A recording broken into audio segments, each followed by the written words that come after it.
Check, check.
What's going on? Welcome to the States Cup live broadcast of the Michigan Monsters versus the Illinois State Chess Team. Tonight, we have Michigan versus the Illinois Monsters. Michigan Monsters versus the Illinois Chess Team. And I'm going to make sure that we have the right lineup for both teams so that you guys can see what we're going against here.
Okay, now I'm going to show you today's matchups.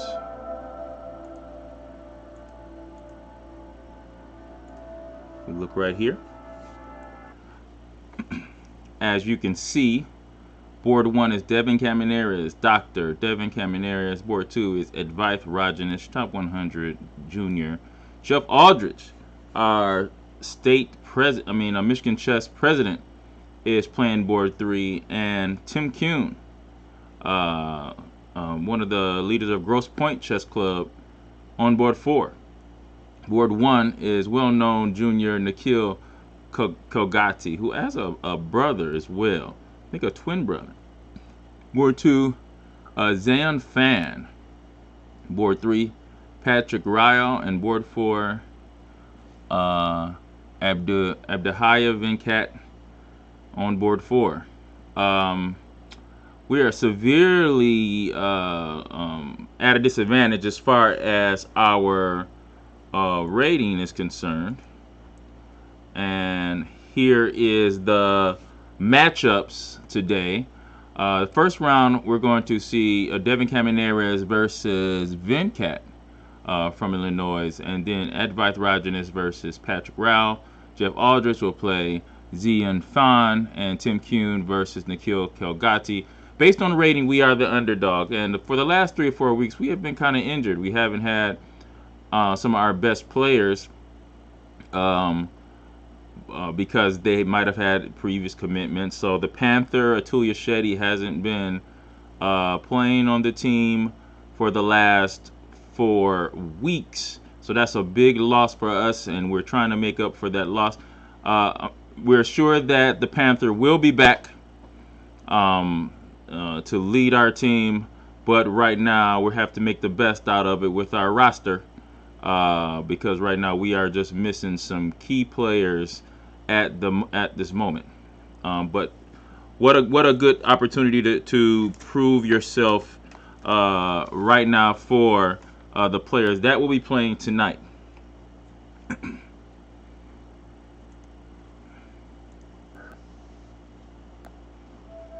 And we're gonna get into the games here. Now please forgive me as I go to these games.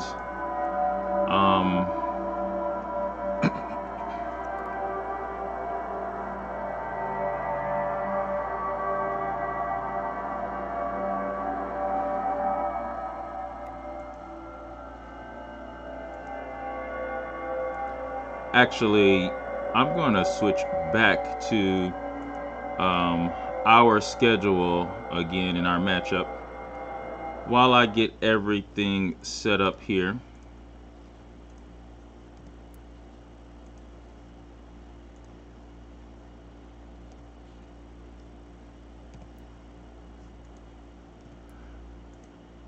And making sure that we get all the boards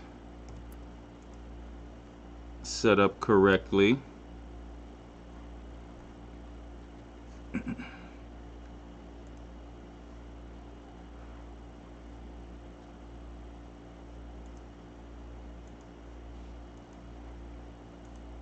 As we look at the matchups,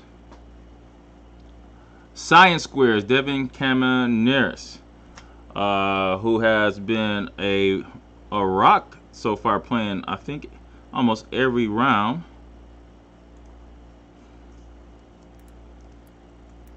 So Science Squares, we will follow Science Squares again, and in the second board is Advaith 0404, and make sure that we follow the games of Advaith.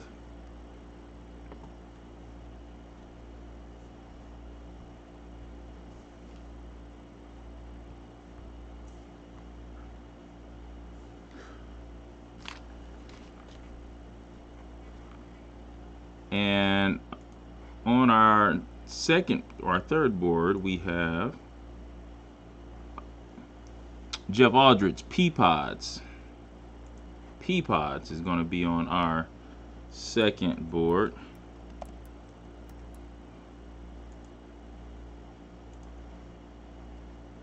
And then on the fourth board, we have EFIMB. That's Tim Kuhn. EFIMB.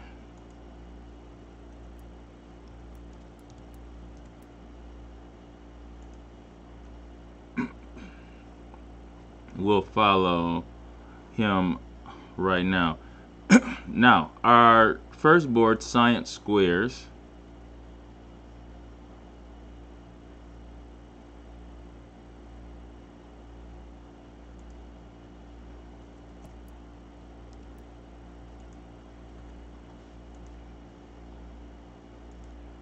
And we're going to get into that game right now. Science Squares. Who is playing Abyadaya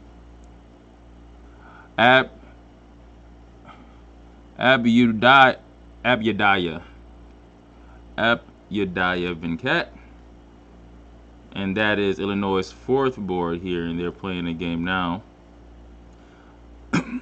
Big game for Devin Caminares to score against the lowest board and get a good start.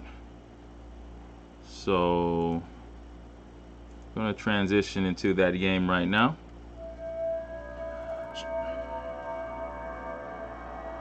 What's going on? Hello, this is shout out to the Illinois captain that just chimed in.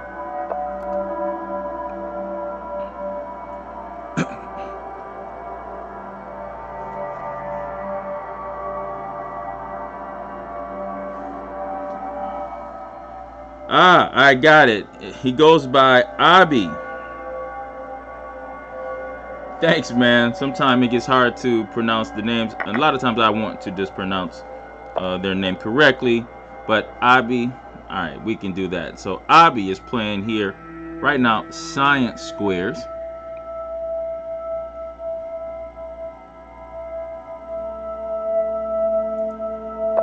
And I'm going to enlarge this game here.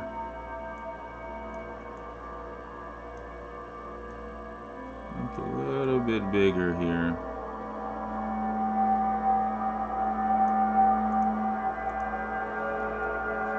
So you guys can see that better, hopefully. All right, this is Abi versus Science Squares right now.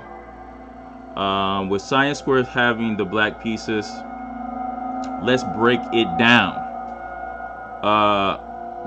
For those of you who do not know, I am Coach Brian here in representing the Michigan Monsters. And when we look at these games, the first thing I want to know is what's happening on the board, because hopefully from my commentary on these matches, maybe someone could learn something that they haven't known before. And I know there are people watching just for entertainment purposes as well, but I want to help those who might have questions. And the first thing that stands out in this position is the imbalance of these two pawns here in the center. Black has these two nice pawns, but black has three islands, three groups of pawns. So white structure is a little more solid, but these pawns here that black has in the center cover really good central squares. So they're in really good places. As we see, knight a5, looks like the plan is maybe to play something like knight c4 and maybe even rook to c8, putting the rook on the open c file and trying to dominate the c file there and the queen side. Wow, you see knight takes d5. That is pretty big, this knight takes d5 move, because what's happening here is that if you take on d5 with the pawn, then queen takes d5 check, and then pick up the knight here. So that's a pretty big move.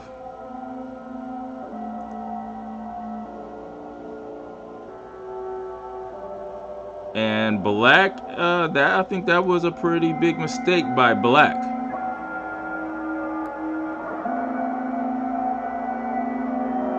And that just nets a pawn for white here. Pretty good move. If knight takes b3, then there's going to be knight takes e7 check, bishop takes e7, and then a takes b3. Might be the best option. Could be the best option here, because there will be double pawns. There's going to be a b2 pawn and a b3 pawn that will be unprotected. Instead, it goes queen to c5. That looks like maybe knight takes f6, rook takes f6, and then I don't believe he could play bishop takes b2 because rook b8 will pin the bishop to the queen there. You can't do that. Also, the queen is being attacked by the knight. Instead, he chooses queen a4, maybe queen to d7. Could be an option. So that's his plan here. But white is definitely better in this position. If you look at the bishop versus the knight, that's the biggest imbalance on the board right now. The bishop is way better than the knight on the board. White is up a pawn.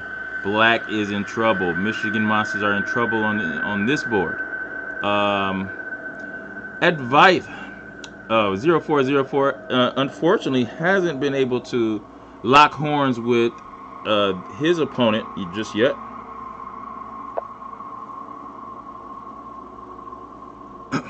So, but we can look at Peepaws. This is Michigan Chess Association President Jeff Aldrich, and he is playing up, I believe, here. And any points we can get, we need them. So Peepaws, you notice, has a 7 minutes to 5 minute lead over Sweden Fox. Peepaws is white here, and so let's break it down. I see this move, bishop takes c3.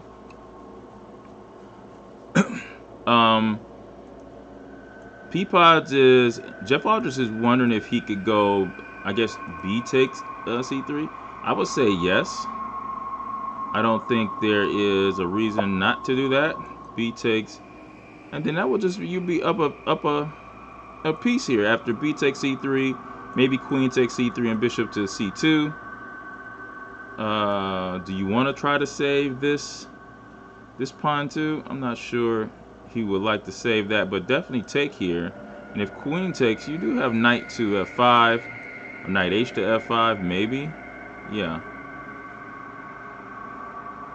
So maybe knight h to f5 covers d4 and threatens knight to d6 check. So Jeff Aldrich does take that. And we're looking to see knight to h4, protecting d4, threatening d6. If bishop takes, then you're going to replace it with the other knight that's on g3.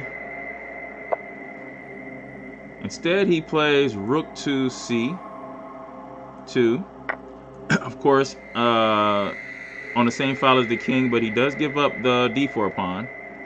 Don't believe he actually had to do that, but maybe now is the best time. Okay, so now I see maybe why he did that, because but then there is a queen b4 check. So knight to d6 is not a threat, because queen to b4 will pick up anything that lands on d6. So he does go knight to f5. Hopefully Peepaws sees knight d6 is not playable. Oh wait, it's playable if it's a check though. So I will say that it is playable if it's a check. So it is black's turn here.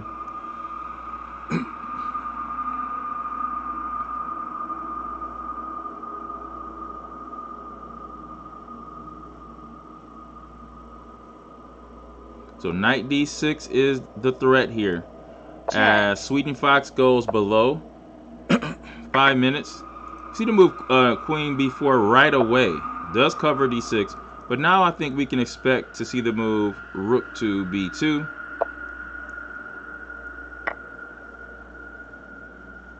And even though black is up, let's see, 3 pawns here. 3 pawns for the piece. The rook on b2 and a rook on c1, I would prefer to still be white because of the activity of the rooks on these open files.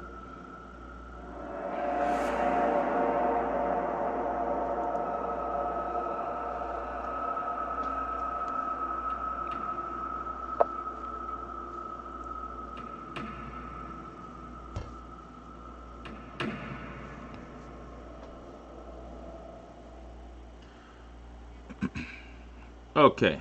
Um. All right. Oh, yep. Check. I'm sorry, guys. I see the bottom of the board is cut off, so that's my bad. I'm going to make sure that Check. this is viewed better for you guys.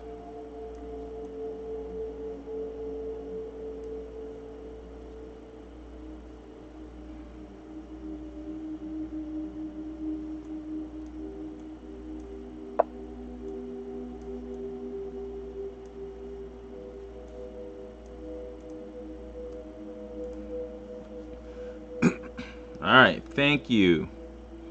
All right. Here we go. This is again the game between Peapods Check. and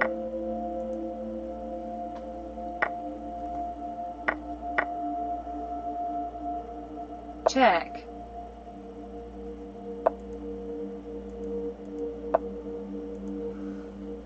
this is Jeff Aldrich versus Xiong Fan.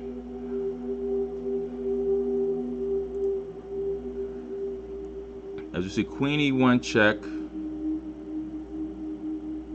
Wait a minute. What just happened there? There was oh, okay. So Rook B2, then a Rook E1 check was played. Check. It's very interesting.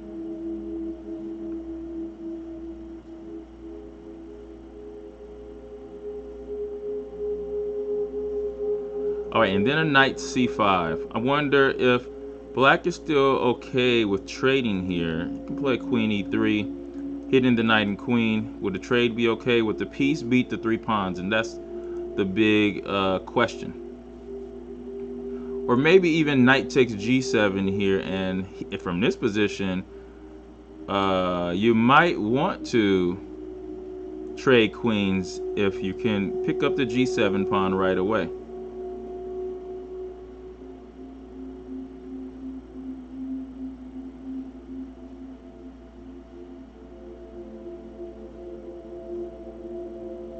There's also Knight check here. Where can the king go? I guess the king could go to D7. So there's something that Peapods has to think about. Jeff Aldrich has to think about here.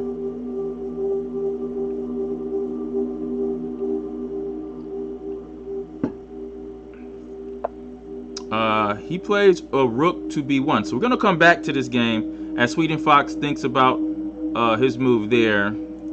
Next is EFIMB. This is our 4th board versus Illinois' first board, and didn't go good for us here. As we just recap the game, this looks like a Carol Khan here. EFMB is white. Space advantage here in the center for white. Can he hold the space advantage is the question. Really nice pawns here, but can he hold them? Knight goes into E5 here, and looks like that's just going to be a free pawn, guys, because of the pin. And the space advantage doesn't matter as much anymore because there's only one pair of minor pieces left. The more minor pieces on the board, the better the space advantage is going to be. Well, I think moves like a Rook to B3 coming right here could do wonders for White's position attacking the king side here. Rook F3. He goes Queen E3 here. A4, B3. Okay. And then there's another pawn given away here. Check. And thus a pass pawn, and this is just easily won. So already won for as we look back at the game, Peapods versus Sweden Fox. But already there's 1 point for the Illinois chess team. So I'm gonna make sure that I reflect that in our score.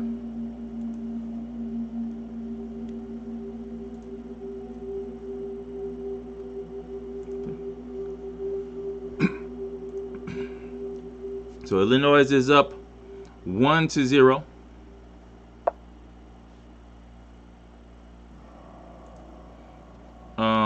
Let's look at our top game. It's been a while since we've been here. I know Peapods and Sweden Fox is going here. Looks like, oh man, Illinois has won this game too. And so that score is going to have to be adjusted as well as we watch Peapods versus Sweden Fox. And so now Illinois is up 2-0. 2-0. Now guys, anyone who hasn't watched this before, it's the best out of 16 games. If one team scores 8.5, that's all you need to win, because it's the best out of 16. 8.5 will give you the win of that match. So the magic number for Illinois so far would be 6.5, because they have picking up 2-0 so far. But Peapods is now has 55 seconds here. Knight versus 3 pawns. Actually, now it's a knight versus 4 pawns here. As we see queen to h3.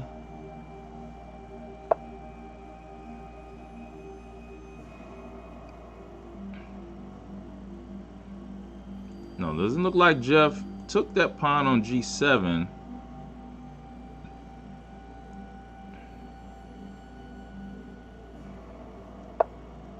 I'm actually wondering. Check. Oh, and that looks like that's going to hurt. If the move knight to b4, then there will be this move rook to e3, which will fork the queen and the king. He moves away, and this queen takes b1. That's it. That is definitely a winning position. We should expect a resignation. Only 18 seconds to 2:43.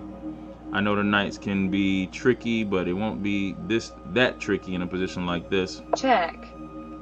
Let's see. Did we get a game? Okay, so Advice 0404 is playing here. This game has gotten started late, actually, and that's why you see the time where it is now. Advice has about 10 minutes to Ultra Blue Bikes 8 minutes. Illinois is on the verge of going up 3-0. Now let's look at this position. The pawn structure is symmetrical. 3 on the king side, 4 and 4 on the queen side. Both players have the same minor pieces, but if I had a judgment of this here, I would look at the bishops. Now the bishop for black, even though it looks weird, they do cover a lot of key squares. This bishop on b3 isn't the greatest now, but I think a c4 move could make that bishop a little bit better than it has been. Maybe moves like rook to d1 and then c4. You might be able to strengthen that bishop. Or he can always go bishop c2 and trade it for the bishop there on g6. As Advice 0404, he stops the knight g4 move, gets more space on the king side. So black is trying to occupy squares right here on the king side here. That's black's plan.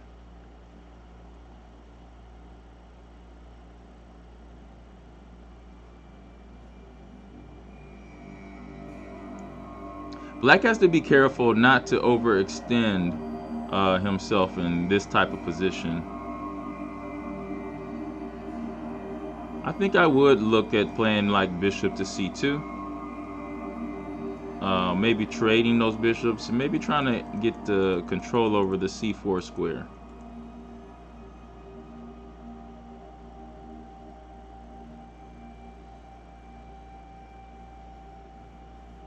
But I'm guessing that this position is probably balanced. Probably balanced here.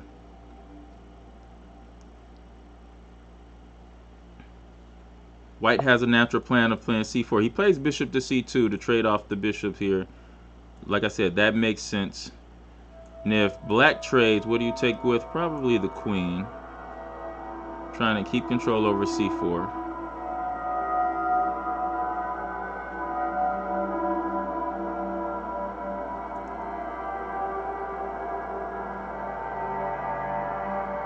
This is going to be a battle here. We're going to check back in. We assume Peapods lost that one up. We assumed correctly, so that means Illinois is up 3-0 currently.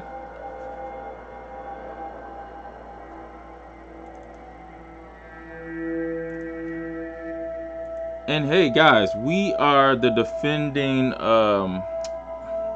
East Division champions.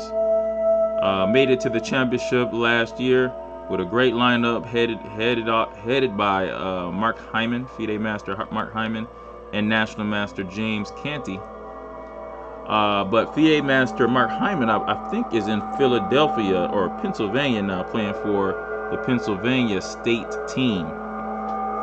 So shout out to Mark Hyman. He moved away from Michigan, and so we do not have him, as well as James Canty, successful streamer GM Canty. If you haven't seen his streams, then go check it out, because it's very, I mean, with his streams, you're having 15,000 views at a time. So he's very busy, and so we don't have National Master James Canty this year as well. But we did pick up our top player in Michigan, the Panther, Atuya Shetty. And Atuya hasn't been playing for the last 4 weeks because he has other competitions and some other things that he had to do it. So right now, that's what we call an injured player. So that means players have to step up. So it's been tough for us the last, I would say, 4 weeks. And again, the Michigan Monsters are starting off slow. It was very important the first round to build some confidence. So hopefully we're able to pick up maybe a win here in this round to avoid the first round sweep. The magic number now for Illinois is 5.5.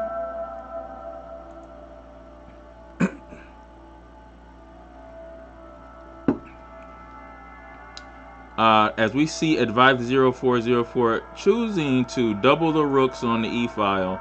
As I said before, the pawn structure is so symmetrical. If I had to pick anyone, maybe white would be the pick. Mainly because I don't believe that this attack by white, if white is choosing to push these pawns forward, when you push pawns in front of your king, they always leave weak squares behind. So those squares are going to eventually shake out. Are they weak enough for white to actually win this game? I would say no. But I think this is a balanced game. I predict a drawish position. But of course, in a 15-minute game, which is rapid time control, what might be equal, what might be symmetrical, you still have a high chance to make mistakes. So doesn't mean that it will be a draw. I just think that this position is equal. If anything, white is slightly better. As we see rook e2, preparing rook a to e1. Looks like it's going to be massive exchanges on the e-file. And when things like this happen, that's a lack of an active plan for both sides. Trading off the rooks on the e-file. Very smart for Ultra Blue Bike, because looking at the 3 wins that he has already, why risk anything and give up a win? Because you're being risky. Take the 3.5 to a half point to the second round, and what a big advantage for the Illinois chess team. Now we have the Illinois captain here. Now one thing I want to ask, if you're still watching, Quill Logic, man, what is the Illinois team name, team mascot? We are the Michigan Monsters. Illinois is the Illinois. What would that be?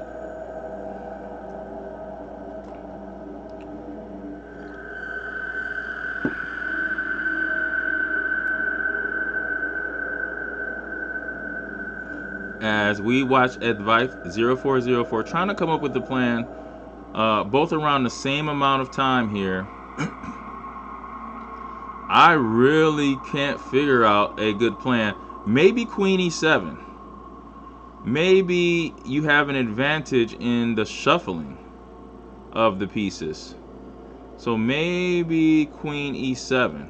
Now there could be Bishop takes G6, F takes G6. I don't know if those double pawns are good or bad for black. I don't think they're that bad, but queen e7 could keep this knight pinned for a minute. After queen e7, I guess you do have king f1, so maybe that doesn't matter as much.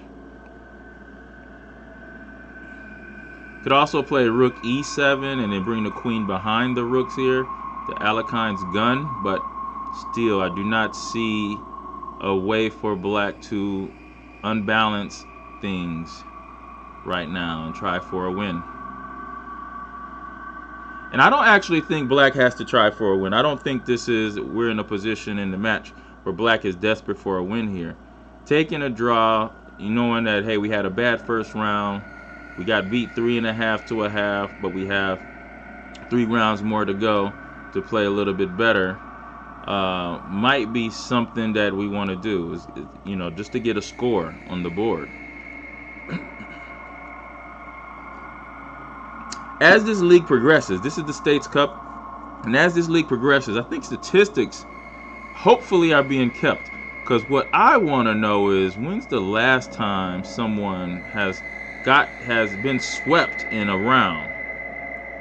Has anyone that's been swept in a round won the match? Has anybody came back from being swept and still won the match? That would show team resiliency if that was ever the case.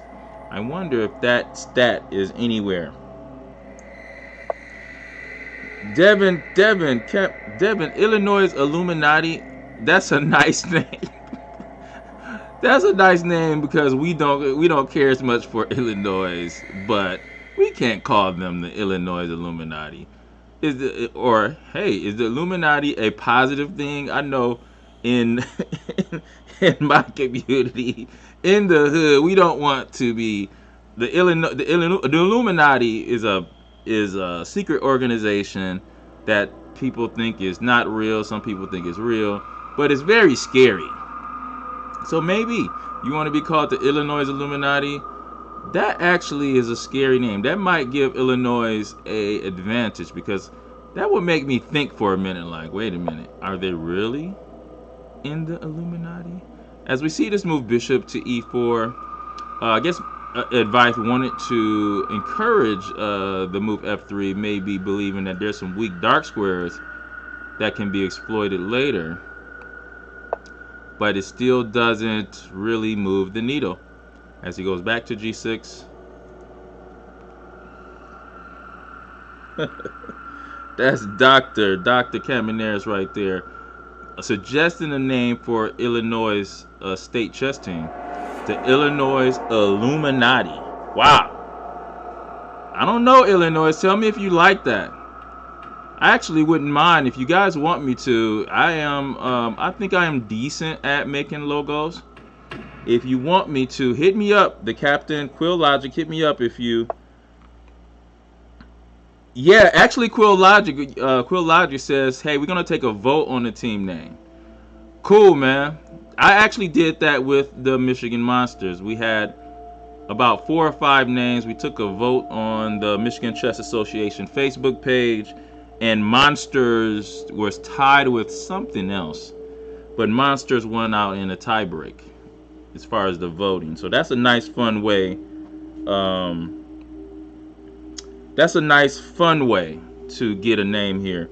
As I see Abi says Akash called us the Illinois. Oh, instead of the Illini, it's the Illinois. Maybe Abi. Illinois. Instead of Illinois, it's the, or maybe that's Illinois? I don't know. That actually, you know what? You guys are Illinois.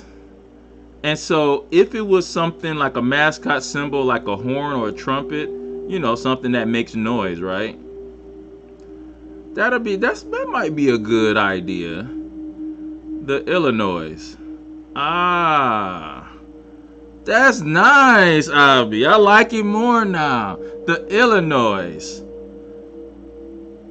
Oh, that might not be bad. I like that. The Illinois. Woo, that's a nice one. Okay, I see what you're doing there.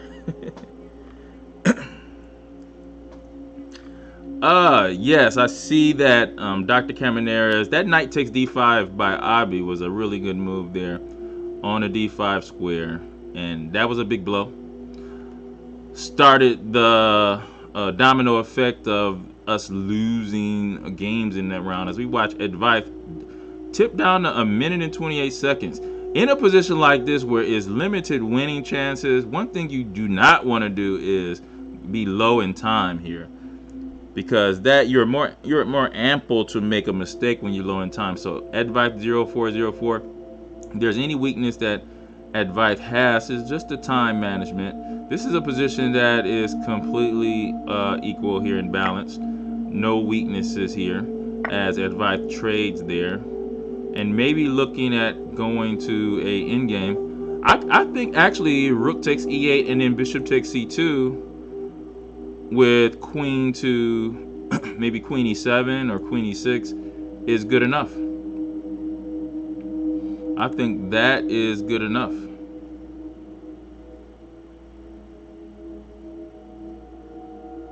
Or even bishop takes c2. Yeah, I think that's good enough. But Advice has to move here with only 2-second increment here. He has to get moving. Bishop takes c2 or queen e8 or queen to e6. I think queen e6 here.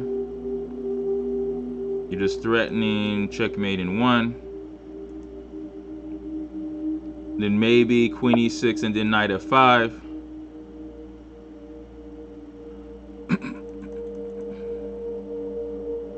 Or even h4, knight h5 with the idea of knight h5 maybe getting into the f4 square. And I don't think he should probably want to go bishop to... So he plays g4 here. Wants to open up some lines where the king is. I thought about trading this bishop. Would have been probably better because of the dark squares around the king. You might can occupy that with the knight.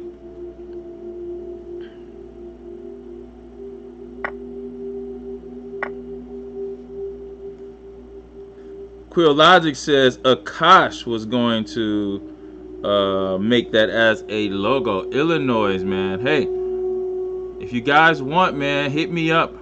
That logo, I think I can. Hey, I can maybe let me send you guys some demos.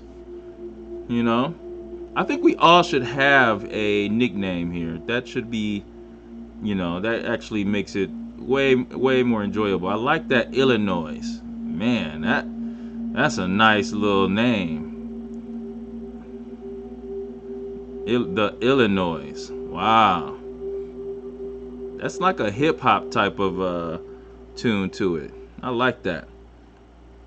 Shout out to everybody that's watching the live stream on. This is the Michigan Chess Association YouTube page. Make sure you like, subscribe to the YouTube page, and like these videos. Share these videos with your people on your chess social media, your Facebook.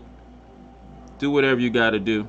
We're going to be doing this every week on Monday, usually at 8 p.m. Last week we had a cross-conference matchup with Oregon. That was very tough because we played at 9 p.m. there, and that hour makes a difference, guys.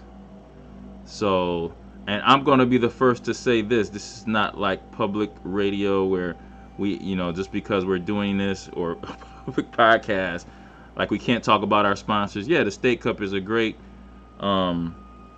tournament, but the idea for us to play a team in the Western Division, and we have to play later in the day to accommodate the Western Division team, that should be scrapped. That is a bad idea. Of course, hey, that's what the State Cup is about, getting better. But that idea is bad. Whoever came up with the idea needs to get smacked 3 times. I'm not saying literally, guys. Just having fun, but that's a bad idea. we shouldn't play a Western team until the playoffs. This is not the NBA, right? We're not professionals here. And I believe, if I'm not mistaken, there's no prizes for the State Cup this year. So this is all for the love and travel. Not travel, but playing a late, Check. chess late. That's tough for some people. Check. But here we have it how it should be. Two Midwest states battling each other as we see it's a knight versus bishop. And he should be able to hold this. Because the knight doesn't have to go from one side of the board to the other as much as if there was some type of outside pass pawns. The knight is usually better in a situation like this. As we see the move f6. And so that means that should solidify the draw. Because in order for white to win, the king has to come into g3. That's going to be a tough one. Actually, if anything, black should win this game here. And it's going to be a problem here.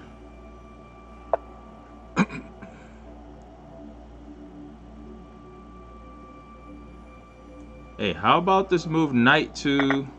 So knight c3 was an idea. He's going to a king and pawn endgame where... I'm not sure. I'm not sure. There could be a pass pawn right here. Oh man, I don't know if advice... I would have not gone to this king and pawn endgame. Even though it might be harmless, I am kind of concerned. But maybe there is a pass pawn coming here. So there it goes. I think there will be a pass pawn. And maybe no concern. Take back my concern.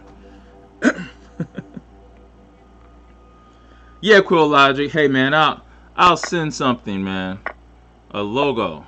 As we see there is a potential of a pass pawn coming. Check. I wonder if he should have not even tried to save that pawn and just go for the passer right away. So this should be a draw. They're both going to queen. Oh, no. No, this is not good. This is not good here. Check. Not good here. And that is a loss here. So that completes the sweep. That completes the sweep there. That was a big game here. And that's why you never want to go to the king and pawn endgame unless you are sure that you can win this. Now, that being said, in this position here, what if I race to get the pawn? I don't need to come back and defend this pawn. I'm wasting time, right? I know white is going to take, move out of the way, and then queen the pawn here. So that's 5 moves. Take, move, and 1, 2, 3. 5 moves there. So here,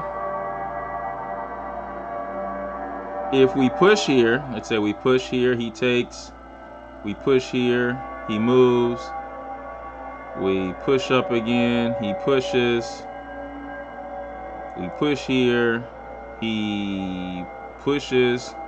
So the problem is it's still going to be a check. And that is the biggest problem.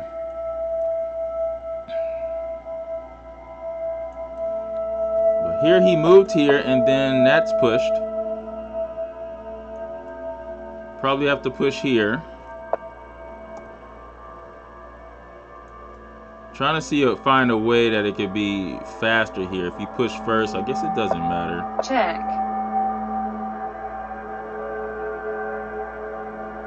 Yeah, maybe it doesn't even matter. But hold on, how about what if we go here? Oh, this might be it here. What if we go king d7, he takes, we push, he moves, we push, he pushes, we push, he pushes, we push, and then he queens, and then we queen. Can we survive this? Oh, I don't know. But maybe the key was for him not to queen. But anyway, if we go back here, this decision to trade and go into right here, like, it probably was better to go knight c3 and not trade at all. And here you are attacking the pawn here on A, and if he takes here, then you can actually take with the knight. That actually is a possibility. Or he can push the pawn here to like a4, and then you have like knight to e2. You have some better options there without trading the knight. I think the knight is probably could beat the bishop in these types of positions. But knight to d6 after the trade here, knowing that there's a potential pass pawn coming on d5, white will be first with the pass pawn. Check. That was a problem.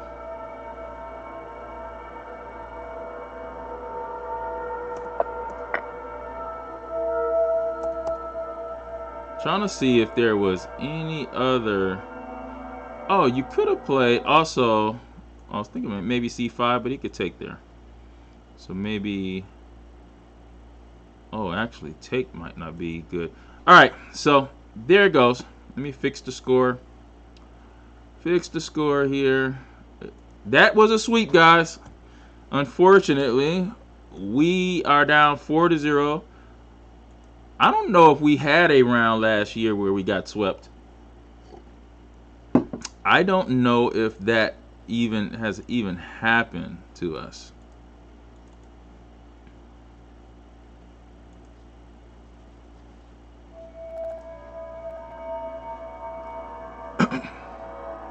But it's happened right now. So that score should be reflected now, guys.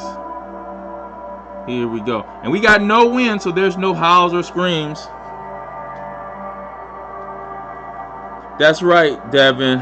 That f8 queen check is the problem. That's why I was trying to figure out a way to stop it from being a check, but didn't work. All right, we're getting to our next round. Have games started? Have the game started yet? Okay.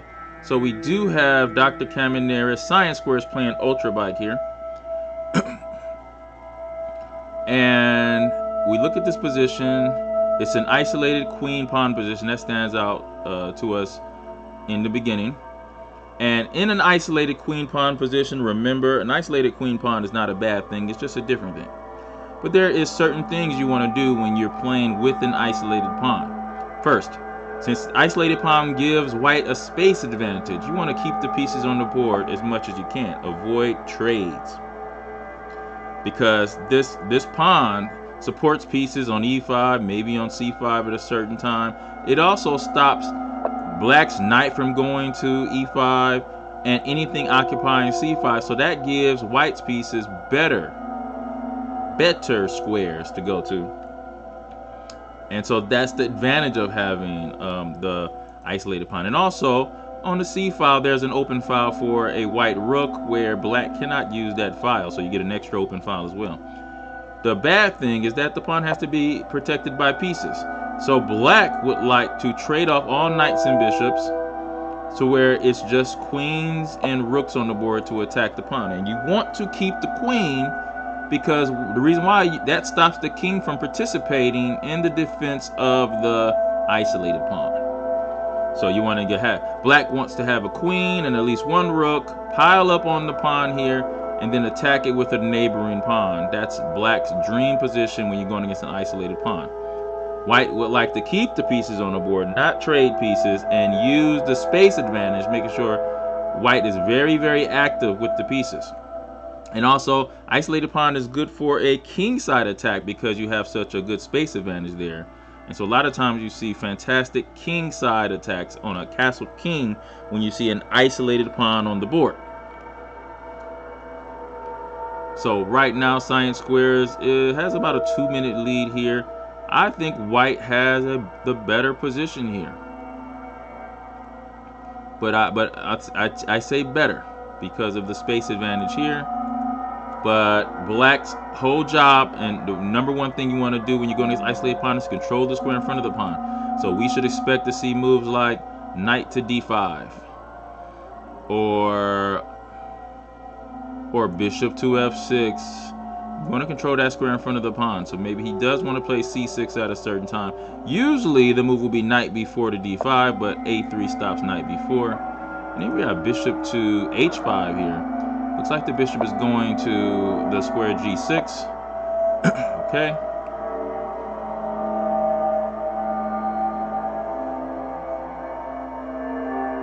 And now these are the positions where maybe you go queen to b3 and bring the rook over to d1, because you can get in the move d5 here. So that's what white would want to do, being very, very active. You see rook c1, that makes sense. Put the rook on the file that's open to white, closed to black. So this is a good game for white so far. Science Squares is playing pretty good here in this position. All right, so let's go to Edvith here, and he's going against Shamastio. I think this is one of the Illinois' top players there.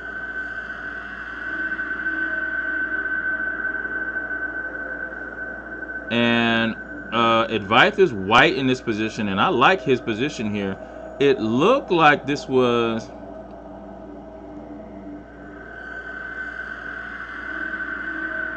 it almost looked like this was some kind of a French position, but I'm not believing it. Maybe it was b3. So let's see what happened here. This was okay. This started out as a French position, and this is white's attempt at controlling the center of the board. And so I have a saying, a pawn on e5, the castle king dies. And so this pawn on e5 controls really good central squares. You see the knight is on h6, maybe going to f7 to put as much pressure as black can on that center. So knight f7 here. I like white in this position by a lot. I know that the pawn is going to be taken here on e5. I would probably play rook e1. And yeah, there will be some trades here, but at the end of the day, there's going to be a backwards e6 pawn. But yeah, he trades here. And I don't know about that trade. I think he should have held that tension a little bit with rook e1. Because now you release the tension. Black has good control over that square, and then there's more. And then look at what happened here. Now there's a rook being attacked here. Now you have to figure out where you're going to put your knight here. Maybe knight d2 is the only move you could play. But then you're going to see e5, and maybe e4 is a threat. So this is, I don't like white releasing that tension. Play rook e1, keep the tension there. If black takes, then you're going to take with the knight. Knight takes, bishop takes.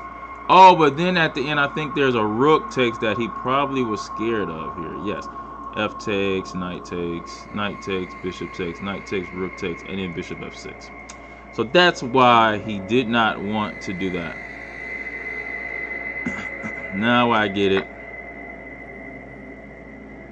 Oh, actually, no. Well, yeah, now I get it. Now I see. So he plays c3 here. I don't like this move either, because now the knight can't move.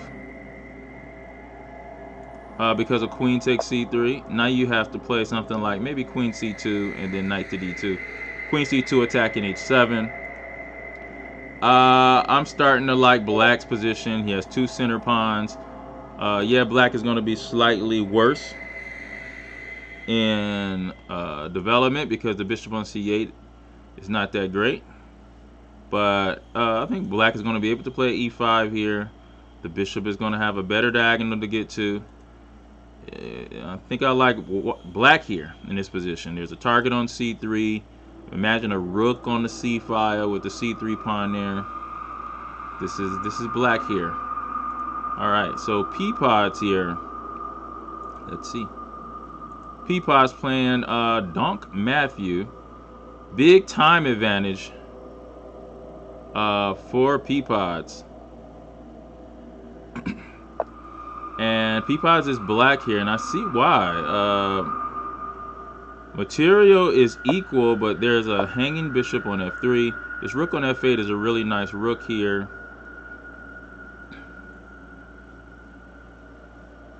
There's a bad bishop on a6, but simply could be played to b7 to get rid of that bad bishop.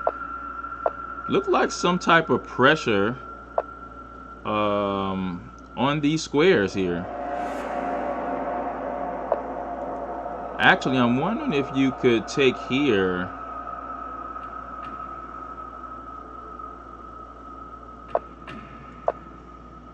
Ah, so this makes sense too. So rook f4 attacking the knight here. There could have been knight e2. There could be a knight e2 move there.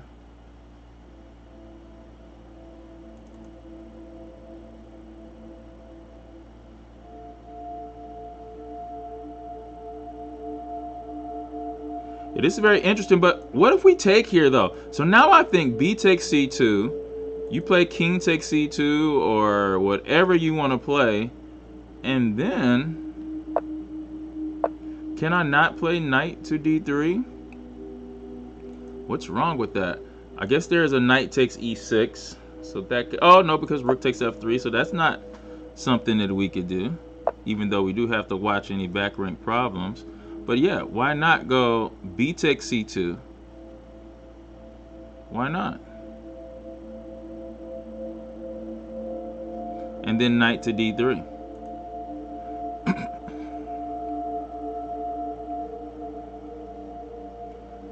Actually, the funny thing is after knight d3, which is a check, by the way. Yeah, b takes c2, you go with the king. And then after knight d3, the knight is legitimately attacked here. And if you move the knight to e6, there's rook takes f3. So I do think b takes c2 is a good move for black. A really good move for black. B takes c2. Hopefully he's looking at that. All right, so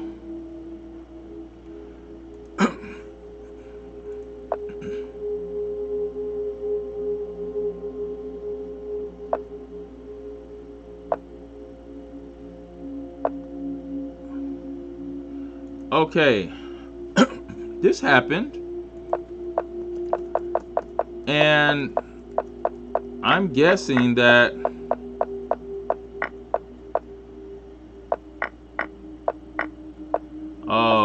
black is losing this game here. Yeah. And so I think that would make it to where black now has 5 wins so far. I think that's correct. So black has now 5 wins. We lost the game already here.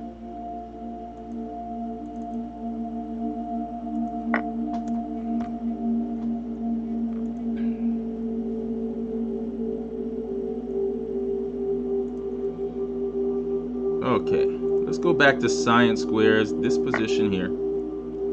Science squares has the isolated pawn, has the pieces looking pretty active.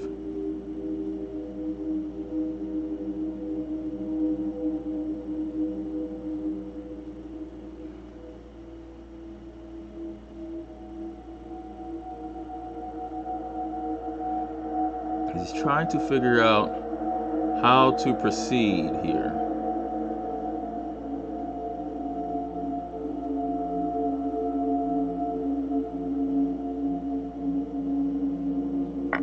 I'd probably play the move like h3. Even though I know bishop f4 looks like it's coming, right? So he can trade the bishops here. So maybe I do not want to do that.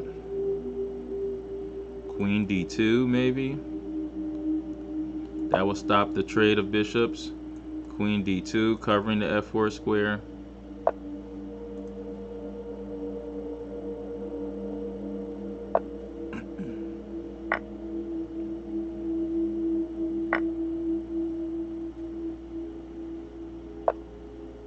Okay, he plays h3, but I believe bishop f4 should be coming. Remember, guys, when you're going against isolated pawn, you want to trade off minor pieces.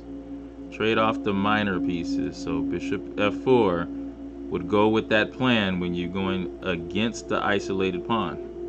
All right, Advaith versus Shak Mastillo. And we see this position, I said before, with this backward c3 pawn could be a problem, and I think that has shown itself here. Maybe you could play the move c4 here, because if d4, then you get to use the e4 square. So Advice does play c4. He only has 1 minute and 45 seconds. See, that's the biggest problem with Advice, is the time. Playing c4, now he gets the access to the e4 square. Now what would he do here? Would he play, if he plays the move knight to e4, there could come bishop takes e4, bishop takes e4, and knight c5, and then black will have the best piece on the board. So could be bishop to e4. That way if it trades here, knight comes in, and then if knight c5, you just take that knight and be happy in the fact that maybe you have a connected pass pawn that could do something in the future. Even though black also has a protected pass pawn as well. As we see knight f6.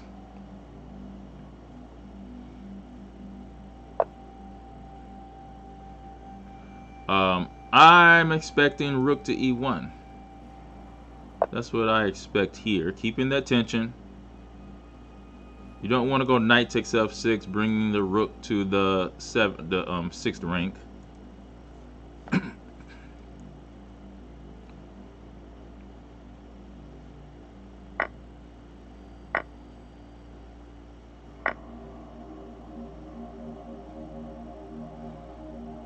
But he is taking his time here.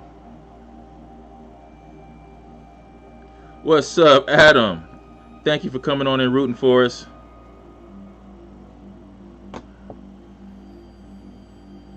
James McClendon says the sound effects is drowning me out. Let me turn that down then. Shouldn't be. We'll turn that down a little bit.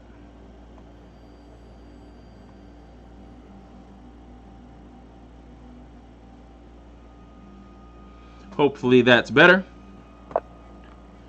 The scary sound effects for the Michigan Monsters right now. The only ones that are being scared is the Michigan Monsters with this blowout. Illinois has 5, Michigan Monsters has 0. Let me refresh that. 0. We are getting mollywopped right now. Check. But that's okay. The magic number for Illinois, they need 3.5 to win the match.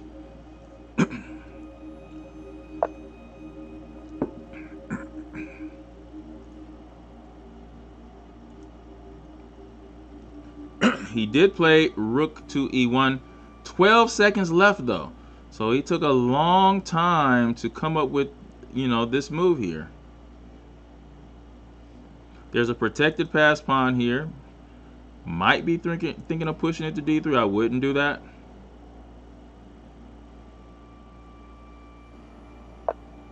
Okay, so he goes knight h5 here. We can play g3. That should be obvious. Should be obvious.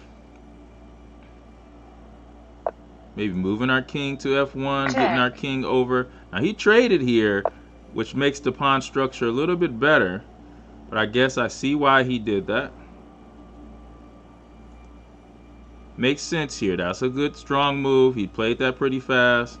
If d3, you just simply play rook to d2.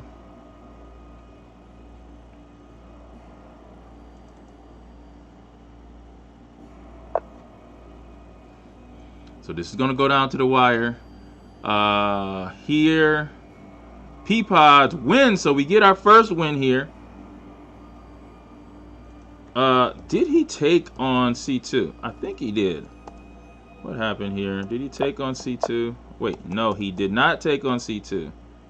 What did he play here? He moved his rook back, but I think he should have taken on c2. But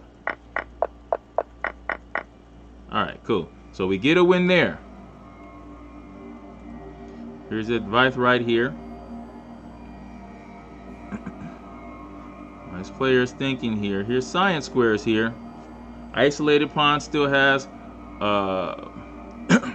2 knights and 2 bishops on the board. That's what you want to do when you have the isolated pawn. Keep the pieces on the board.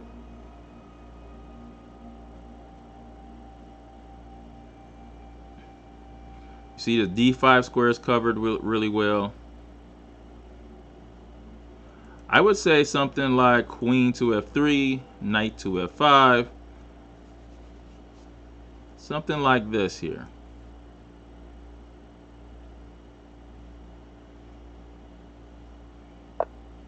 Or we could have played queen b3 too. That could have been something as well, because the knight on b6 would be pinned.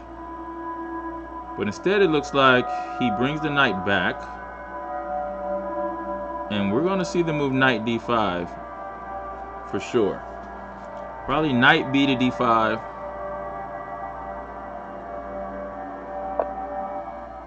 Okay, so plays rook d8.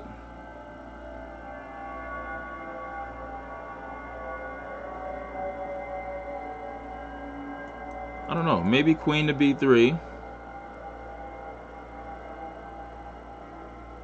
With the plan of a4 and a5, maybe you get that.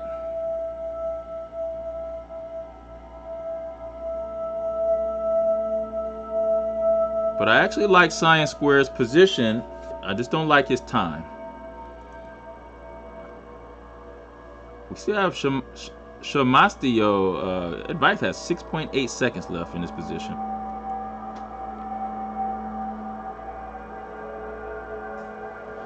The board 1 has been flagged. Wait, by who? Was it?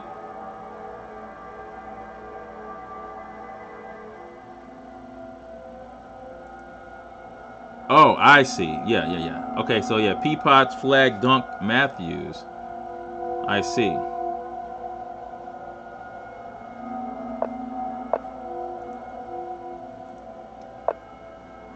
Okay, so he did play d3. Okay. So now he still has 6.8 seconds. His plan is king f2 and then king to e3, where he should be able to win the d3 pawn.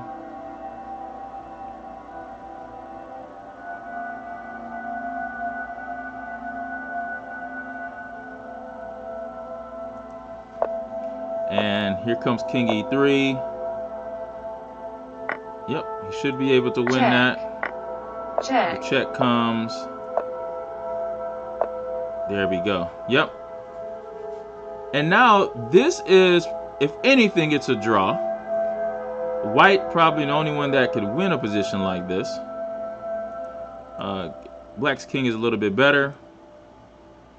There's going to be a weak a3 pawn here. So I'm wondering if he would go, I'm guessing rook a1 and then rook h5 and make him decide which pawn he's going to grab. Check. Rook h5, is he going to stay with the h pawn or stay with the center pawn? Now if he stays with center pawn, we might forget the center pawn and actually take on b6. So he probably should let the center pawn go. Which he doesn't. So he's going to have this check here. Okay. Check. So he protects the Check. h pawn here.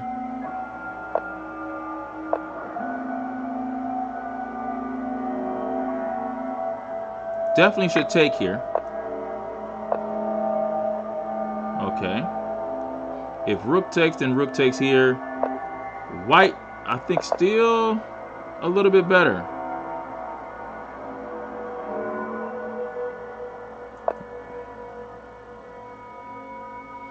He's going to snap both of these pawns here. Check.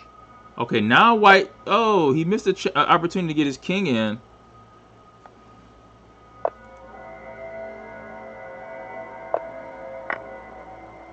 Uh-oh.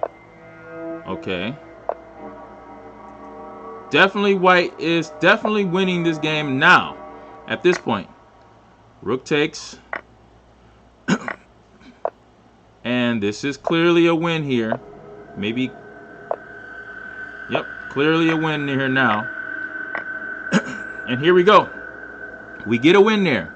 So there, as we have Science Square still playing, we got 2 wins and 1 loss in that round so far. And let me update the score.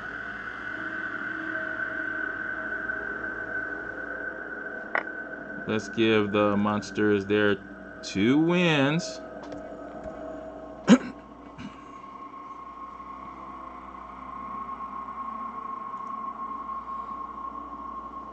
Okay, and if Science Square could win this, we would win this round 3-1, and that would put us right back in it. And I still kind of like White's position, even though there was a trade of minor pieces. As we see knight to d5 here. Definitely the move rook to c1, so you can reroute it to e1. And then probably we could be able to use the e5 square. Now here, black should be advised to play something like bishop f4. Because remember, black wants to trade pieces. He goes knight f4 instead. That's just as effective. Look at the knight headed to the d3 square. Maybe even the bishop going to the d3 square. Imagine that being a very strong square there. As we see rook e1, maybe the move queen to d7 now. There we go. Now I can't say I like white anymore. Now there's a trade. Remember, when you have the isolated pawn, you want to avoid trades usually, and so that's not good for white. I was thinking maybe he could have played knight to e5, but no, he's gonna go queen c4 here. b5, queen to b3. White wants to play knight e5 here because he doesn't want to get to a position where he trades off the knight and bishop and the isolated pawns still exist in the endgame where it's just queens and rooks. That means white will be worse if that's the case.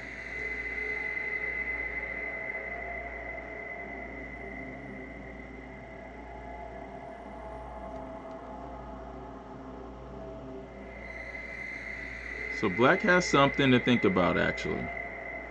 Something to think about.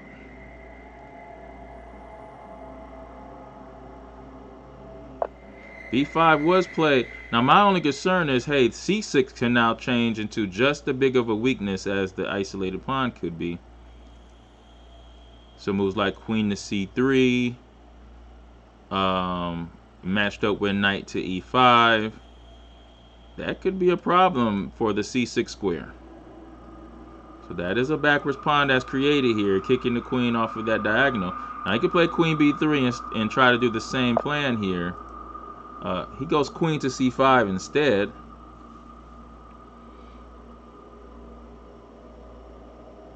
And that's pretty good because you're threatening rook e7. But after rook e7, I guess there's queen d6.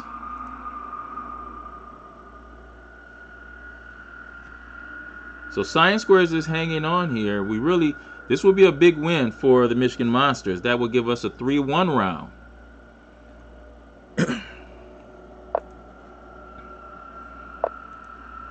Making sure you guys have the updated score. It is currently 5-2.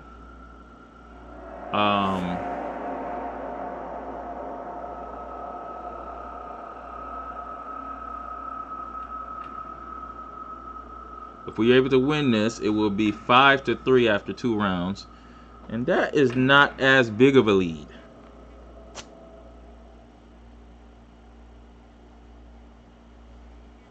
Shout out to everybody that's watching us live on the Michigan Chess Association YouTube page. Make sure you subscribe to the channel.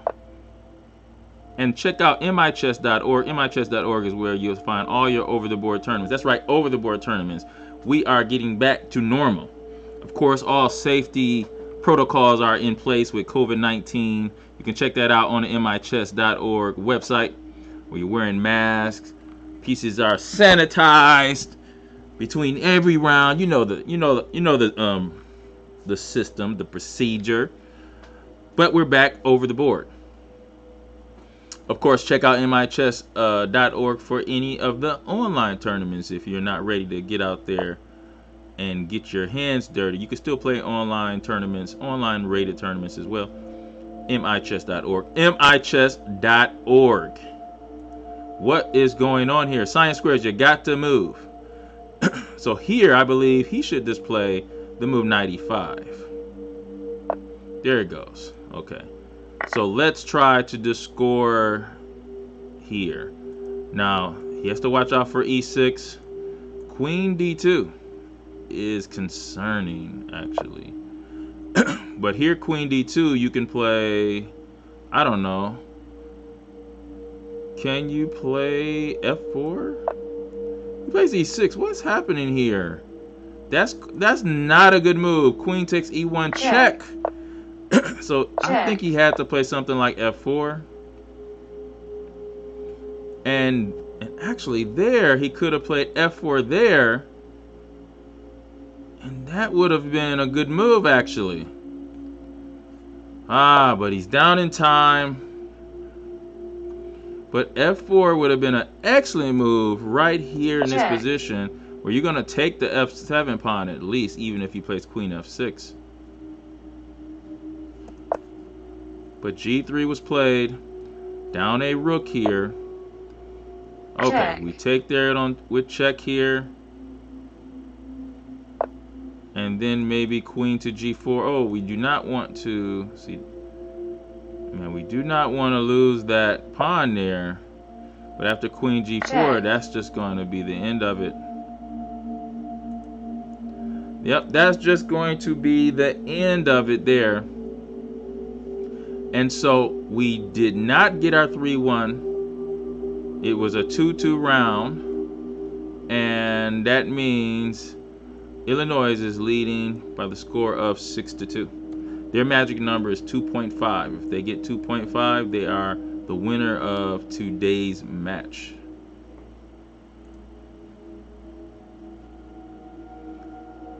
Shout out to all the team members that are playing tonight, even though we are injured. Justin McCauley, man, you are a proud MCA member. And it's pride come with that MCA membership. Justin, you are competing in the Michigan Open. What section are you in, Justin? In the Michigan Open. That's going to happen in September, guys. Labor Day weekend. Make sure you sign up for that right now. It's on the michess.org website. Michigan Open. The top tournament in Michigan. And you guys in Illinois, maybe you should come down. If you don't have your own state championship that same weekend, come on down. Come on down to the Michigan Open. And actually, is it closer to you guys than Detroit would? It would be. I think it is. I think this year is in Grand Rapids, I believe. So, or no. That is the U.S. Open. So now make sure you check that out. Oh, okay, Justin, you're in the booster section. So you probably have like a 2,000 rating online, and you're going to play over the board for the first time, hoping that you win that section. I see how you do it, man. I see how you do it. A little sandbaggery. I'll be rooting for you. Unless you're playing one of my kids, bro. If you're playing one of my kids, I can't root for you, man. You know, I got to root for the kids. Shout out to everybody that's playing in the Michigan Open coming up Labor Day weekend. Go to michess.org. michess.org.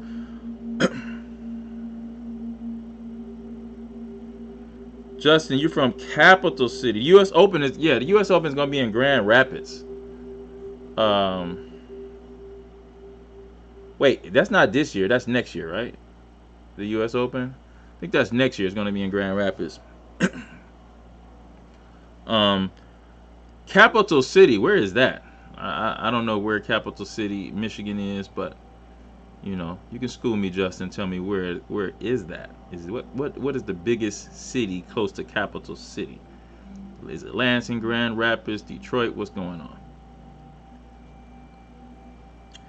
U.S. Open right now, I think that's in Florida. No, it's in New Jersey. Yeah, it's in New Jersey this year. And I was just in Philadelphia for the World Open, across the bridge from New Jersey, so nice area. It's in that area. Lansing is the closest to capital city. Got it. Also, shout out to guys. Make sure you go to Jim's for a chess club in Frankenmuth. There's a new chess club in Frankenmuth. My boy Jim. Don't want to mess up his last name because I want to say Jim Jones, but Jim Jones was a scary guy that convinced people to drink Kool-Aid and die. So I'm not going to call him Jim Jones unless that's actually his name. But Big Jim's Barbecue Smokehouse in Frankenmuth, Michigan on Thursdays at 6 p.m. Go there, get you some pulled chicken, smoked chicken, some ribs, and some beer, and they're playing chess on the deck. If it's raining outside, of course, they got an inside space. Get out there to Frankenmuth. If you're in the area, that is the Genesee County area, you know, Flint. If you're up north, you don't want to go all the way to Detroit to get some action, stop in Frankenmuth, man, on Thursday, 6 p.m. Holler at Big Jim. Great establishment they have there at Big Jim's Smokehouse, Barbecue Smokehouse. I see, Justin, everybody's excited about that, the U.S. Open coming to Grand Rapids, man. I see your excitement, bro. All right, we're getting into the second round of games. Remember, the magic number for Illinois now, because they have 6, they need 2.5, and they win the match. Science Squares is playing now, and here's the English. And this is an English versus a Dutch. We don't know if it's going to be a Stonewall or a Leningrad or a classical, but we do know with F5, it's a Dutch. Looks like it's going to be a classical here, as we see the move E4. That was played immediately, by the way. And so this is going to be a big game of imbalances here. Look at the move F4. So already White says, hey, White is going to get a space advantage here no matter what. As we see Knight F3. And it's very symmetrical outside of the C pawns.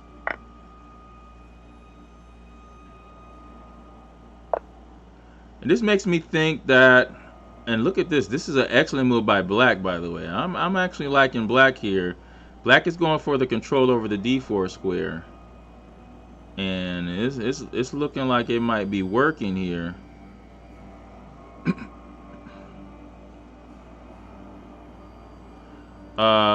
You could play bishop to E3, but then there's always going to be E takes F4, and bishop takes F4 covers that. So E takes F4, bishop takes F4, then you have the move knight to E5 coming in after bishop takes F3.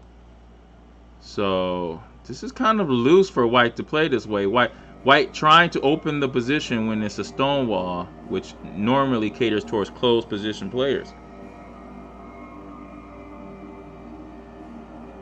Adam, I got it, man. So here, I'm going to show again the matchup or the roster.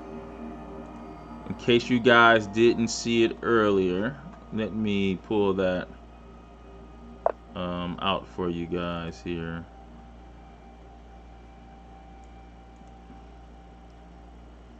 Here we go. This is the matchups here. We're in the third round, so we have Devin versus Xian Fan, Advaith Rajanis versus Nikhil Kelgati, Jeff Aldridge versus Abi, and Patrick Ryle versus Tim Kuhn.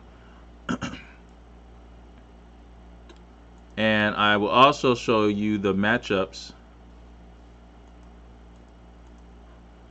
If you just give me a second here. And these are the matchups here. And this is our roster. Devin Camenares, Dr. Devin Camenares. If you haven't seen the interview that we had with Dr. Devin Camenares, check it out on Michigan Chess Association Facebook page. Advaith Rajanish is number 2 board. Jeff Aldridge, our Michigan Chess Association president, who gave us a win in his last round, and Tim Kuhn, leader of the Grosse Pointe Chess Club, is playing 4th board. Nikhil Kelgati, one of the top juniors. I think he might have finally graduated. I believe this kid went to Whitney Young High School, I believe. And mainly because I coached the Cass Tech chess team, and we have played that team before, or played some players on that team. So that's how I know. Zian Fan is their board 2. Patrick Ryle is their board 3, and then board 4 is Abi Vinkat. That's what he likes to be called, Abi. All right. So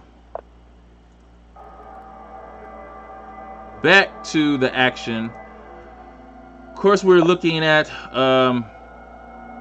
started out as a Dutch. Black castle to the queen side. So did white. Okay, so that was white's plan all along, is the castle to the queen side in a position like this. Okay.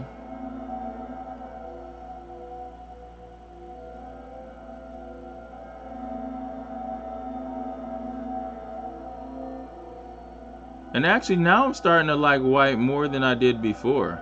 I actually thought maybe he could have played f5. Might have been better to play a position like that that's kind of closed. Bishop on f8 is pretty bad. But now I like science squares more after the queenside castle. Okay. Advice. Let's see the game here. Against Donk Matthew. Now we're starting to face up with our boards kind of matching up. You know, the first round, fourth board plays the first board. And so now we're starting to match up a little bit better. Advice has white. I like Advice's position. We look at the imbalances here. There's 3 pawns on the queen side. There's 2. Black has 1 more extra center pawn. So that is what black can say about his position. But then white has a big control over space here. This looks like this is a dragon Sicilian here. Definitely Sicilian position. With queen to b6. As Donk Matthew is thinking, this is the first time Advice has been up in time. Usually he's down in time really bad. But in this position, Advice is up in time. And I like his position a little bit better here. What is black thinking about? Black might want to play e5 here. I guess there will be a knight takes c6, so maybe you don't want to play e5. So he's really thinking about where he's going to put his queen here. I do not think he should try to take on b2. That just looks dangerous after knight b3. But maybe that's something he could do. I don't know. Because you also have moves like knight to g4 after knight b3. But I think after queen takes b2, might even be just able to castle here. That might be that's a hard pawn to take. So he goes knight b4, attacking the queen.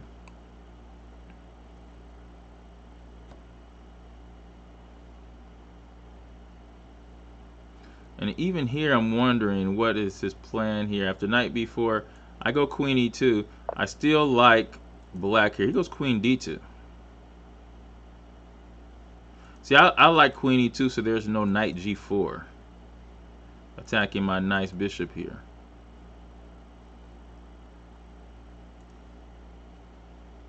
See, I wanted to be able to get a discovery. See, now he plays knight g4, attacking the bishop. That's why I like queen e2, because that covers the g4 square. And so now, what does he do here? I mean, like, he could play bishop to g1 if he wants to keep the piece on the board. Remember, when you have a space advantage, you usually want to avoid exchanges if you can. But after knight g4, if you just trade here, wait, I don't know. Maybe you can go bishop takes g4, bishop takes g4, and knight e6. Is that even possible? It might be. You get a discovery on the queen, you do win the rook. Or if you want the bishop. So maybe he will go bishop takes g4, and then knight e6. Going for the material.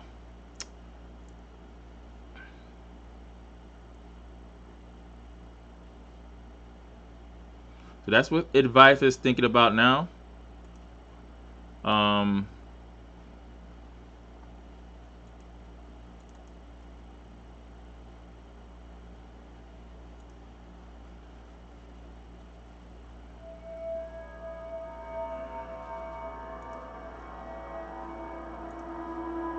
All right, so I like Advice here in this position. I think Advice can win some material here. He has more space. I say white is better here. It's good for us. um, Peapods. Look at the game here. Peapods is black. Scamastio is white. Looks like this was a Dutch defense as well, as it is black to move. Is this plan f takes g4, bishop to g6? And is the queen running out of squares? I don't think so.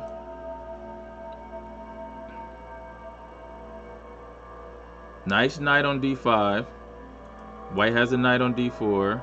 There is this bishop on b7 that isn't that great.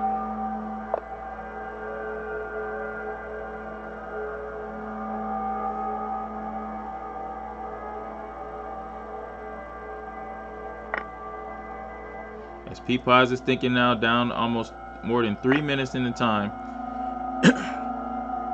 I'm looking at this and I'm saying, what else can you do, really? Like, you can go queen h3, there's rook f3, so that doesn't work. Queen h4, but you lose the f5 pawn. So I think you probably have to take this and deal with bishop to g6. Or there's even knight g6, actually.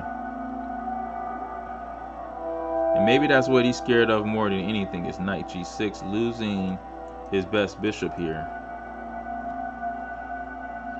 So yeah, I guess he does have a lot to think about, but I don't see how you can avoid losing the pawn without taking f takes g4.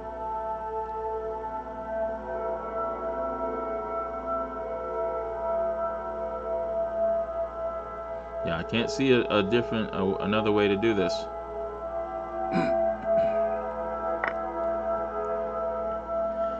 Oh, Quill Logic, back me up. Yeah, I mean, as a chess coach, I'm supposed to know who every person is, and to kill Kogati, definitely, I thought he went to Whitney Young, I gotta pop my collar for knowing that information. That's with no research, by the way, not any current research, no recent research. But that's Nikhil Kogati. Has a brother, right? He has a brother, right? Am I wrong? Quill Logic. Thought he had a brother. And I thought they were twins, but maybe they're not twins. They just look similar. And I think his name was Akil. I think. We're going to get confirmation from the booth on that one. As we watch Peapods down almost half the time to Scamastio on this one move. F takes g4 looks to be maybe a forced move. I don't see any other way to do this. You have to go here, bishop to g6, queen h4. Queen h4.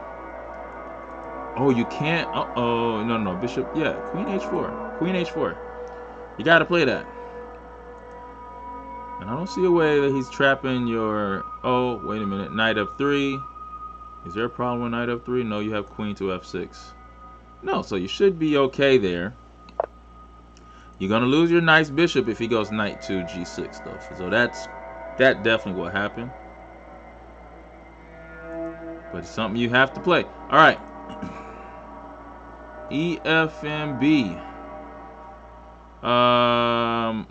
Wait a minute. Oh, he's lost again that quickly. So one thing I say, EFIMB is playing a little too fast here for sure. He lost quickly again. And Tim is just probably not used to... Wait a minute. Did we not already see this? No. We already seen this. This is not... Okay. He hasn't played his game here. I don't know what happened in his next round. But he's not playing right now. I don't know.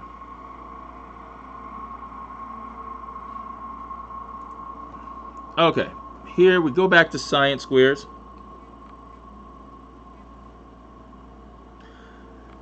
Yeah, Adam, it's terrible for black, but it's the black's only choice. You know, if we go back to that game, as Adam says that bishop g6 is bad for black, yeah, of course, it's bad for black, Check. but it was black's only choice. You're gonna lose a pawn, that's losing, right?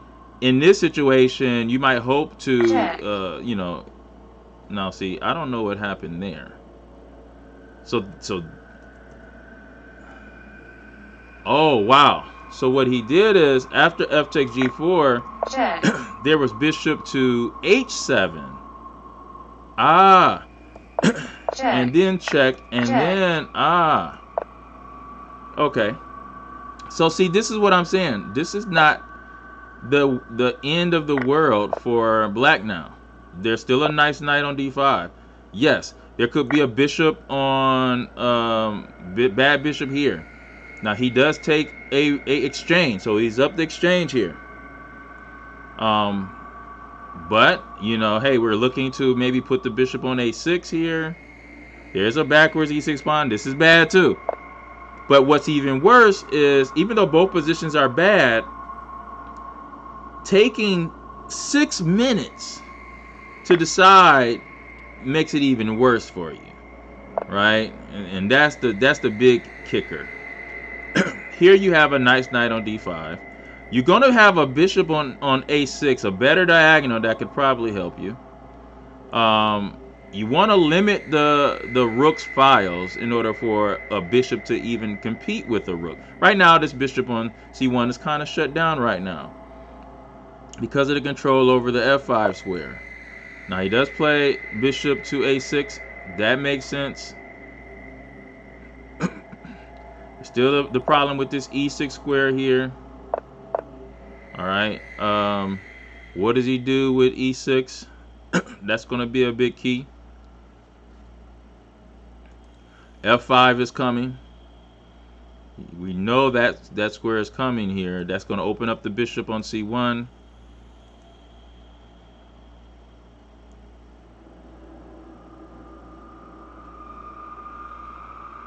I mean, like, what does... Yeah, black is in a tough position, for sure. Yeah, Peapods is in trouble, Adam. I mean, hey.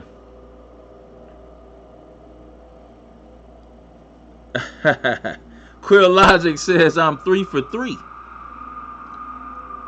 But no prize for the trivia. Oh, man.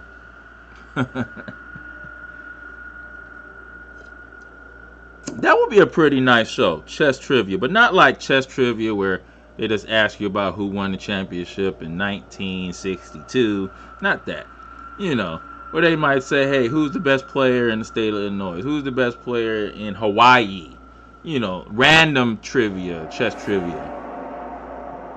Not the predictable kind. As we see, Peapods is definitely losing this game, for sure. And this move makes it, I think it makes it worse. Mainly because now, if there's no d-pawn here, the bishop on b2 is going to be an active bishop. That's just going to be another problem. I see he wanted to do that to save the c6 pawn, because his whole plan is to play the rook to e8. And he didn't want to allow c takes b6 and queen takes c6, but, you know, you're going to allow some other things now that might even be more costly. So see the bishop on b2. This is a really good piece. You can imagine that rook probably coming here to e5, hitting the queen, or the bishop coming to e5. So the bad bishop is no longer there. Have the Peapod's got the bishop on a6 out, but you know, now it's like, what do we do with the bishop on a6 here?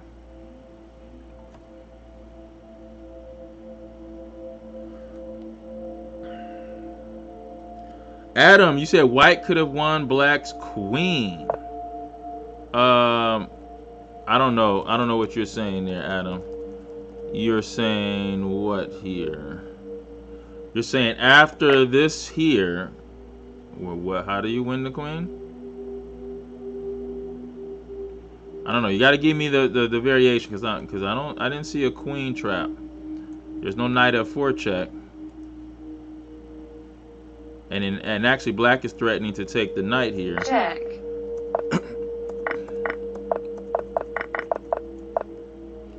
As we see, knight to f6 here. So this is starting to look even worse for black, because now you could play bishop takes f6 and then g takes f6, trading off pieces here. And now the rooks are going to be really good. Now I will say this, the bishop does have a good diagonal, but I just don't see the bishop being able to anchor itself. Like if you put this bishop on d5, it's a different story. And he takes this really nice knight away from the d5 square. That can't be the best move there. Alright, science squares here. What's happening here? Science squares has a little advantage. He's white. Two knights and bishops, okay. But I see 4 pawns and I see 7 pawns. What's happening here? White is down in material. I'm sorry, 6 pawns to 4. So he's going for it all. This is all out attack on the king side, I guess. White has a little bit better development here. As we see knight to, you know, where do you put this knight here? I mean, this rook on h1.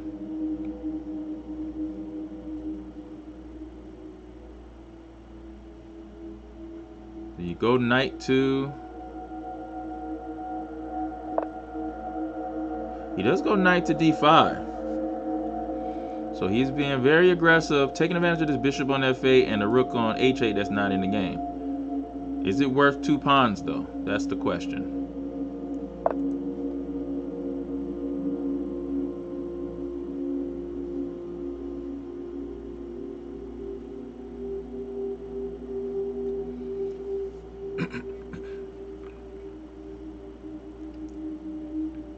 Science Squares has a 2-minute lead. Let's go to Advice here. Advice is down in time again.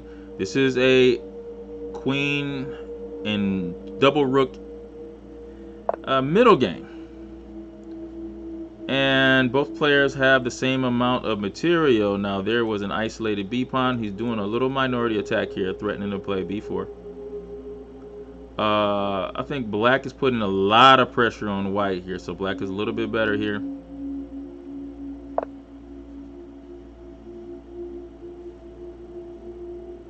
White is yet to get the rook on h1 into the game. There's going to be b4 coming here pretty quickly.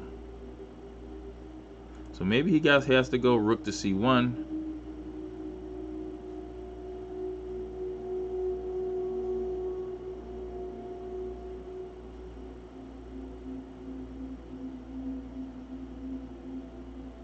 But he needs to get this rook in as quickly as he can. Maybe rook c1 here.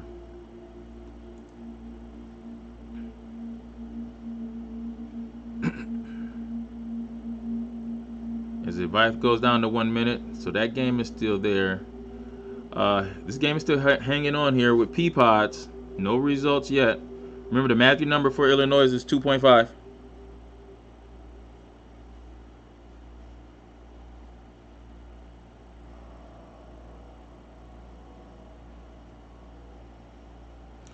Okay, I see what okay, so let's go to this game here. So you, Adam, you were saying bishop to g6 here. So let's go back. So, are you saying instead play bishop to, but that still doesn't work, Adam. Bishop h7. Oh, you're saying if he played queen h4. Okay, if he plays queen h4 after what? Bishop g6? Oh, I see what you're saying. So after bishop g6, he plays queen h4. But here he can probably play queen h3 now, because the f3 square is covered. There's no rook f3 instead of queen h4. But all right, so queen h4, then bishop h7 check. You have nowhere else to go. Then king h7, then knight to g6. Yeah, understand that. But then he should just go queen h3, and from there I think he could survive a little bit. But I get what you're saying. And Adam, it is important, man. It is important. I wanna make sure that, you know, if you see something, you know, you are acknowledged for catching something, man. But this game here looks like Peapods has just resigned, and so that's one for the bad guys. I don't know what's happening with our lower board. He hasn't played here. Okay, but all right. So Peapods wins that, and Advice runs out of time. Wow. And I see why he had trouble here. And this is why I said maybe. Oh, I'm sorry. Rook C1, you can play B3. Ouch. Okay, so this is a bad position here. Okay. No, but I think he should have played Rook C1 here, because then after B4 you take. And then you're always going to have this opportunity to trade pieces and get down to the drawish game this should be. So we lose that one too. So Peapods, that's 2 down there. And then we have Science Squares here versus Sweden Fox. Okay, so Adam is saying Rook D3 if Queen F3. So all right, so we're gonna go back to this, Adam. See what you got here. Okay, so here Check. you say Bishop G6 first, and then if here, then okay, Rook D3. That's possible for sure. So Bishop G6, the queen is definitely in some trouble here. Queen H4, Bishop H7 check. Yeah, King H, then Knight check, take, then Knight takes. Yeah, it's a lot of trouble here. Queen H3. Yeah, it's a lot of trouble here for this queen here. Yeah, now that variation looks to be very good, Adam. That one looks to be good. And so Bishop G6 is the move, because Bishop H7 wins the queen. Pretty deep. Hard to see probably for him in that time trouble, or at least black to see it, and white didn't see it as well. All right, so Advice loses that game, and then we have Science Squares here trying to fight. Now already, because I don't know what happened to the Tim Kuhn's game, but Illinois already has 2 points, which will put them at 8. We would have to sweep them in the last round. This would be round 3. We would have to sweep them, assuming Science Squares could pull this out. And that's an assumption, because right now currently Science Squares is down 2 pawns, and he's hoping to get some type of attack on the king here, but I just don't see it. There goes another pawn. So this doesn't look good for Science Squares. Maybe he can play Rook H1 and pick up the H7 pawn maybe, but this does not look good.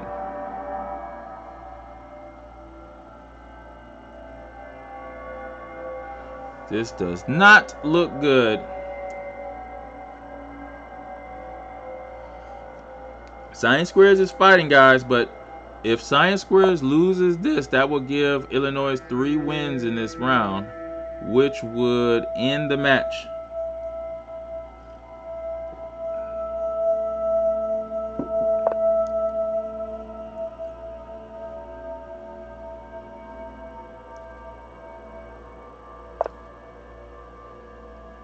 Alright, so he is attacking the knight twice here.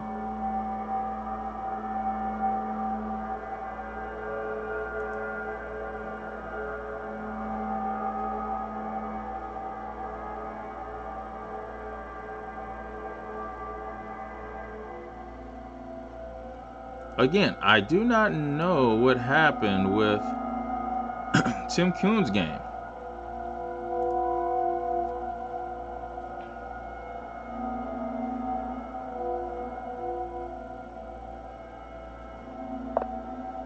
All right, so here we go. Knight to g5.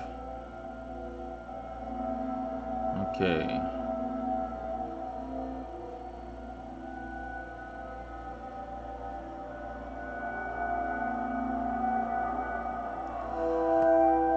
Still looks tough.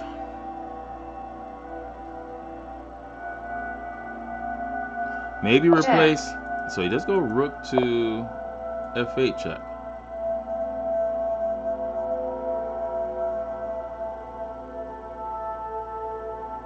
Yeah, but what else do you do? Here, how about queen to d2? Maybe threatening queen e5 check. You can weaken up. Actually, queen e5 check would be something. So queen d2, the threat is queen e5 check. Might have to respond with c5. If moves like b6 is played, then you have checkmate with rook to a8. Checkmate. Also, queen d2 stops any rook e1.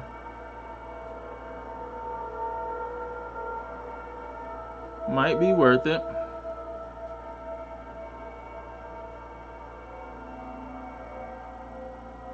Actually, and there's another threat too. So after queen d2, there's also a threat of knight to b5.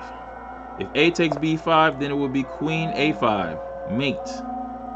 So there's some threats here. He goes for material with rook to g1. I think this is a dire situation. He should have tried for queen d2. This is more aggressive because you're threatening so many things. Especially if your opponent has a minute left, you're threatening queen d4 check, you're threatening knight b5 check. Don't want to move the b pawn because rook a8 checkmate. Now I think he still might. Oh, so now with queen e3, that stops everything. He trades immediately. Check. Oh, and what? Oh, okay. Check. He sees this. Ah, Check. and the problem is there's a discovery here that he missed. Okay, so now black is up 3 pawns here, but it's opposite color bishops, and that could be significant.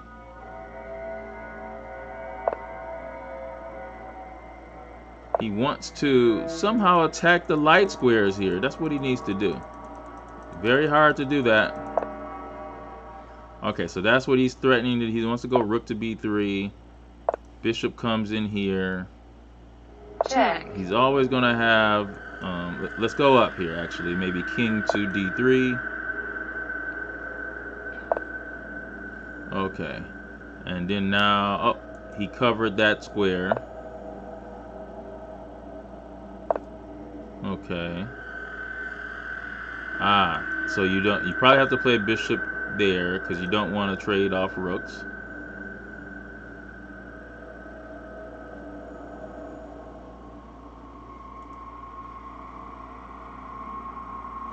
So Science Squares is fighting here, but this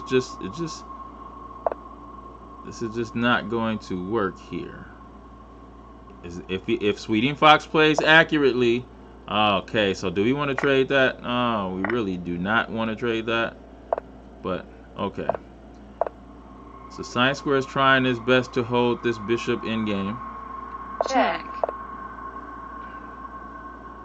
Probably should have stepped up here.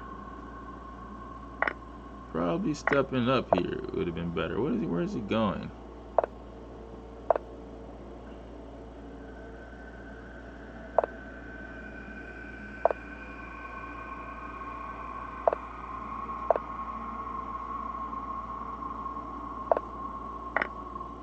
See, he can't. Ooh, wow. Okay. But this is the big problem. And so that is going to be a win for Sweeting Fox. So, unfortunately for the Michigan Monsters, this round was a sweep. This round was a sweep. And, guys, we are now in panic mode. From last year where we were strongest in the whole States Cup, lost in the championship, now where we're just kind of injured. A lot of our top players are not with us that played last year. Plus, our number one player is injured. Now, I not mean literally injured because it's chess, but you know, if you have other things you have to do and you can't play on Monday, you're on the injured list. So that is that. We have officially lost this round to the Illinois, the Illinois, and that was a suggestion for a name that I think was pretty cool, the Illinois. Oh man, I like that. And so Illinois beats us. Now there's one more round, but there's no way that we can come back. And so that's going to conclude our stream. Illinois has 9. Michigan Monsters have 2. Illinois has clinched the match with 1 round to go. You know, I would say congratulations to them, but I'm rooting for Michigan Monsters. So hopefully we get to see you guys again in the playoffs if we can turn this around and even make the playoffs. We have to, you know, as a Michigan Monsters fan, we have to go back to the drawing board and see what we can do to make up for, you know, our roster problems, strategy, or whatever we need to do to make it to the playoffs. Because once we make it to the playoffs, then things could change around. Our players can get healthy again, and we can fill out our roster a little bit better. But making it to the playoffs is going to be the key for the Michigan Monsters this year. Again, next week we're going to be here again, Monday, 8 p.m. With our next matchup. We'll announce that in the next couple of days. Shout out to everybody that watch the stream. Yeah, good game, Quill Logic, good game. Shout out to everybody that watched the stream today. Make sure if you are on the YouTube page, Michigan Chess Association, we really appreciate if you would subscribe to the channel. Also, like the video. Shout out to the organizer of the States Cup, and also shout out to the Michigan Chess Association for putting together a team. Our coach and Chess Association president, Jeff Aldrich. Shout out to you guys and everybody on the Michigan Chess Association board. All my kids out there that might be watching the stream, you know I am Implodian for life. So all the kids and my students, you guys know what it is. IMPLODS. That's how we play chess. Shout out to everybody out there, all the Implodians. And other than that, for the Michigan Chess Association, I am Coach Brian. We out.